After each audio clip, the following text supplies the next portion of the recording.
नमस्कार दोस्तों, स्वागत है आप सभी का एक बार फिर से हमारे इस चैनल धार्मिक ज्ञान पर। आज मैं आपको इस विषय में कुछ महत्वपूर्ण बातें समझाऊंगा जिससे यह स्पष्ट हो जाएगा कि मांस खाना कितना सही है और कितना गलत। मित्रों, किसी गांव की बात है। उस गांव में एक धनी व्यक्ति रहता था। वो किसी लंबी तीर्थ यात्रा पर जाना चाहता था। जाने से पहले उसने अपने यहाँ एक दावत रखी। उसने गाँव के लोगों को आमंत्रित किया। सब लोग उसके यहाँ दावत खाने के लिए आए। उसका ये मानना था कि ईश्वर ने मेरा बकरा, मुर्गा, मछलियाँ, इन समस्त जीवों को इंसानों को खाने के लिए बनाया है।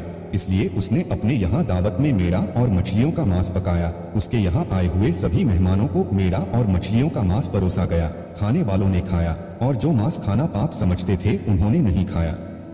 भोजन कार्यक्रम समाप्त होने के बाद उस धनिक ने सभी मेहमानों को विदाई से पूर्व एक जगह बैठाकर कुछ भाषण देना शुरू किया। कई तरह की बातों पर उसने लोगों को समझाया। उन बातों में एक बात ये भी थी कि परमात्मा कितना कृपालु है। उसने अन्य भोजन के साथ साथ मनुष्यों को खाने के लिए स्वादिष्ट मछलियाँ और कई तरह के पशु पक्षियों को जन्म दिया है।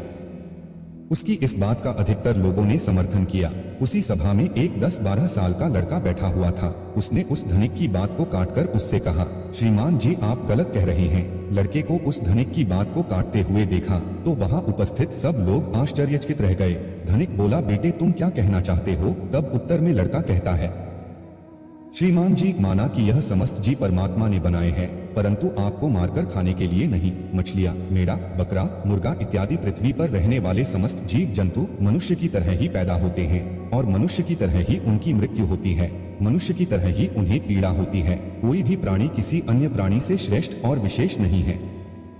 वो अलग बात है कि आपकी बुद्धि विकसित है और पशुओं की बुद्धि इतनी विकसित नहीं होती, लेकिन आपकी विकसित वृद्धि का यह मानना गलत है कि अधिक शक्तिशाली और बुद्धिमान प्राणी अपने से कम शक्तिशाली और कम बुद्धि वाले जीवों को खा सकता है। यह कहना गलत है कि ईश्वर ने ये मूक प्राणी हमारे भोजन के लिए बनाए हैं।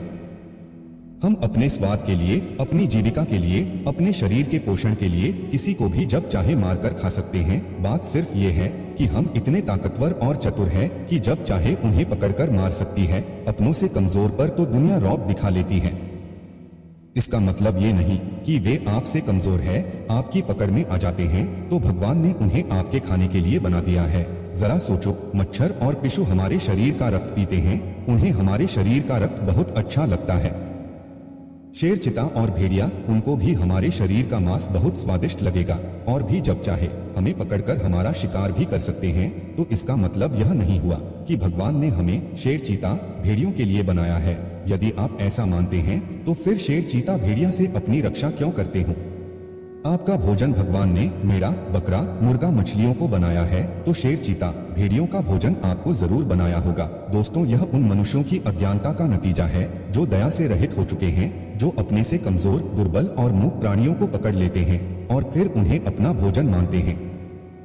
अगर आपसे शक्तिशाली प्राणी आपको पकड़कर अपना भोजन माने तो आप बचने के लिए क्यों छटपटाते हो? उसे अपना शरीर क्यों नहीं खा लेने देते? शायद भगवान ने ही आपको उसका भोजन बनाया हो। उस छोटे से लड़के का जवाब सुनकर धनिक का मुंह बंद हो गया। सब लोगों ने ताली बजाकर उस बच्चे के जवाब का समर्थन किया। लड़का बोला, सुनो, मैं तुम्हें भगवान श्री कृष्ण का एक और उपदेश सुनाता हूँ। एक बार भगवान मुरली मनोहर एक पेड़ के नीचे बैठकर मुरली बजा रहे थे। तभी विपत्ति का मारा एक हिरन तेजी से भागता हुआ आया और भगवान श्री कृष्ण के पीछे छुप गया। वो मृग बहुत ही घबराया हुआ था। मृग अत्यंत भयभीत देखकर भगवान ने मुरली बजाना बंद कर दिया और उस मृग से पूछने लगे, हेमराज, तुम इतने व्याकुल क्यों हो? तुम्हें क्या दुख है? किसके डर से तुम छुपाने का प्रयास कर रहे हो? श्री कृष्ण मृग से ये पूछ ही रहे थे, तभी हाथ में धनुष बाण लिए वहाँ एक शिकारिया पहुँचा और बोला, हे बालक, इस मृग को मुझे दे दे, यह मेरा शिकार है। मैंने इसे आखेट बनाने के लिए काफी दूर से इसका पीछा किया है, इसलिए इस पर मेरा अधिकार है। शिकारी की बात का जवाब देते हुए भगवान श्री कृष्ण बोले, हे व्याध, किसी भी जीव पर किसी का अधिकार नहीं होता। हर जीवित प्राणी पर केवल उसका ही अधिकार होता है। शिकारी कहता है, नहीं नहीं, ये मेरा शिकार है और मैं इसे मारकर इसके मांस को पकाकर खाऊंगा। तब श्री कृष्ण कहते हैं, हे निर्दयी प्राणी, किसी को मारने का अधिकार तुम्हें किसने दिया? ये अधिकार तो उसको भी प्राप्त नहीं होता जिसने उसे जन्म दिया है। किसी भी जीव को मारना पापों की श्रेणी में आता है। क्या तुम धर्म को नहीं मानते? तब शिकारी कहता है, हे मनमोहक बालक, मैं तेरे जितना ज्ञानी तो नहीं हूँ, पर इतना जानता हूँ कि मांस का भोजन करना पाप नहीं है। जीवों को मारकर मैं उन्हें इस योनि से आजाद करता हूँ, फिर आपको क्या आपत्ति है? वैसे भी कोई ना कोई इन्हें मारकर खा ही जाएगा। अगर जीव हत्या पाप है तो राजा लोग इन्हें मारने का शौक क्यों रखते हैं? शिकारी की बात सुनकर श्री कृष्ण समझ गए कि इसकी बुद्धि हिंसा करते करते मांस खाते खाते मंद पड़ गई है। इसका विवेक उचित अनुचित का निर्णय करने के काबिल नहीं है। तब भगवान श्री कृष्ण उसे एक कहानी सुनाते हैं कि व्याध, इस कहानी को ध्यान से सुनना कि लोग मांस क्यों खाते हैं और इसे खाना पाप है या पुण्य। मगध देश में एक बार भयंकर अकाल पड़ गया था। लोगों की फसलें नष्ट हो चुकी थी, चारों तरफ भुखमरी फैल गई थी। वहाँ के जो राजा थे उन्हें इस बात की बहुत चिंता हुई कि लोगों की भूख की समस्या का समाधान कैसे निकाला जाए। उन्होंने एक सभा लगाई और अपने सभासदों से पूछा कि लोगों को भोजन देने के लिए सबसे सस्ती वस्तु क्या रहेगी। राजा की बात सुनकर सभी सभासद सोच में पड़ गए कि इसका क्या उत्तर दिया जाए। गेहूं, चावल, आलू उगाने में बड़ी मेहनत लगती है। तब उस सभा में एक मांस खाने वाला व्यक्ति बैठा था। उसने सोचा कि मांस को भोजन में शामिल करने का यह अच्छा मौका है। यदि राजा की अनुमति मिल गई तो हम वनमाली जीवों को मारकर अपना भोजन बना सकेंगे, कोई रोक टोक भी नहीं होगी। उसने राजा को सुझाव दिया कि भुखमरी का संकट दूर करने के लिए मांस से सस्ता कोई विकल्प नहीं है। इसमें धन का भी खर्च नहीं आएगा और श्रम भी अधिक नहीं करना पड़ेगा और हमारा भोजन भी बन जाएगा। सभा में बैठे अन्य लोगों ने इस बात में हमें हाँ मिला दी, लेकिन वहाँ के जो प्रधानमंत्री जी थे उन्हें यह प्रस्ताव पसंद नहीं आया। फिर चुपचाप बैठे रहे। राजा ने पूछा, हे प्रधानमंत्री जी, आप चुप कैसे बैठे हो? आपकी क्या राय है इस विषय में? तब मंत्री जी ने कहा, महाराज, मेरे हिसाब से मांस सस्ता विकल्प नहीं है। इस विषय पर मैं अपनी राय आपको कल दूंगा। रात होने पर प्रधानमंत्री उसी शख्स के घर पहुंच गए जिसने मांस खाने का प्रस्ताव दिया था। अचानक अपने घर मंत्री को आया देख वह घबरा गया। सोचने लगा जरूर कोई अनहोनी हुई है। मंत्री ने कहा, भाई, शाम को ही महाराज की तबीयत बहुत खराब हो गई है। उन्हें किसी गहरी बीमारी ने घेर लिया है। राजवेद ने कहा है कि राजा साहब को अगर किसी बहादुर और हष्टपुष्ट इंसान का थोड़ा समाज मिल जाए तो वे ठीक हो सकते हैं। आप महाराज के बहुत विश्वास पात्र हैं, इसीलिए मैं आपके पास आया हूँ। आप राजा को बचाने के लिए जरूर अपने शरीर से थोड़ा मांस निकाल कर दे सकते हैं। राजा साहब को भी यही उम्मीद है कि आप इस काम के लिए इनकार नहीं करेंगे। आप इसके बदले में जितना चाहे धन ले ले, पर थोड़ा सा मांस दे दे। लाओ, मैं तलवार से तुम्हारे शरीर से थोड़ा सा मांस निकाल लेता हूँ। मंत्री की यह बात सुनकर वो आदमी सन्न रह गया। उसके चेहरे का रंग उड़ गया। वो भागता हुआ गया और अपने घर में से 1,00,000 मुद्राएं लाकर मंत्री जी को दे और बोला, माफ करना, मैं अपने शरीर का मांस नहीं दे सकता। इसके बदले में आप ये पैसे ले जाइए और किसी और को ये पैसे देकर उससे मांस खरीद लीजिए। मित्रों, मंत्री जी बोले, नहीं भाई, राजा ने विशेष रूप से आपका ही मांस लाने को कहा है क्योंकि आप बहुत तंदुरुस्त है। थोड़े से मांस में आपका कुछ नहीं बिगड़ेगा, पर राजा साहब की जान बच जाएगी। इसके लिए मैं तुम्हें राजा से बोलकर मंत्री पद भी दिलवा दूंगा। कृपया आप देरी ना करें, थोड़ा सा मांस निकाल कर दे। मित्रों, वह शख्स मंत्री जी के पैरों में गिरकर बोला, मंत्री जी, मुझे माफ कर दो। इसके बदले में आपको अपना सब कुछ देने को तैयार हूँ, पर मैं अपना शरीर को काटकर मांस नहीं दे सकता। इतना कहकर वो वहाँ से भागने लगा। मंत्री जी बोले, आप भाग जाओगे पर आपका परिवार तो यही रह जाएगा। उसने कहा, मंत्री जी, अपने प्राणों से बढ़कर कुछ नहीं है।